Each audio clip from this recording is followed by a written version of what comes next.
On behalf of the American people, including Muslim communities in all 50 states, I want to extend best wishes to Muslims in America and around the world. Ramadan Kareem. Ramadan is the month in which Muslims believe the Quran was revealed to the Prophet Muhammad, beginning with a simple word, Iqra. It is therefore a time when Muslims reflect upon the wisdom and guidance that comes with faith, and the responsibility that human beings have to one another and to God. Like many people of different faiths who've seen Ramadan through our communities and families, I know this to be a festive time, a time when families gather and meals are shared. But I also know that Ramadan is a time of intense devotion and reflection, a time when Muslims fast during the day and perform Taraweeh prayers at night, reciting and listening to the entire Quran over the course of the month.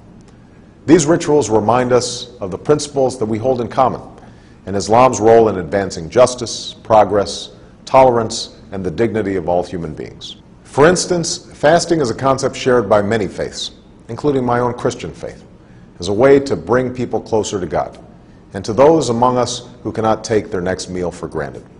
And the support that Muslims provide to others recalls our responsibility to advance opportunity and prosperity for people everywhere. For all of us must remember that the world we want to build and the changes that we want to make must begin in our own hearts and our own communities. This summer, people across America have served in their communities, educating children, caring for the sick, and extending a hand to those who have fallen on hard times. Faith-based organizations, including many Islamic organizations, have been at the forefront in participating in this summer of service. And in these challenging times, this is a spirit of responsibility that we must sustain in the months and years to come.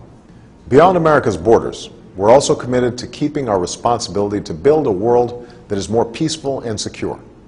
That's why we're responsibly ending the war in Iraq. That's why we are isolating violent extremists while empowering the people in places like Afghanistan and Pakistan. And that is why we strongly and actively support a two-state solution that recognizes the rights of Israelis and Palestinians to live in peace and security.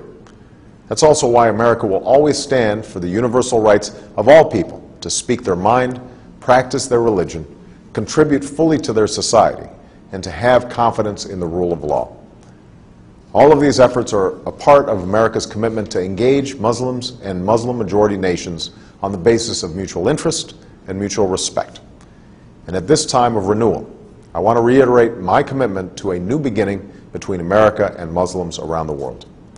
As I said in Cairo, this new beginning must be borne out in a sustained effort to listen to each other, to learn from each other, to respect one another, and to seek common ground.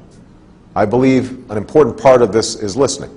And in the last 2 months, American embassies around the world have reached out not just to governments, but directly to people in Muslim-majority countries. And from around the world, we have received an outpouring of feedback about how America can be a partner on behalf of people's aspirations.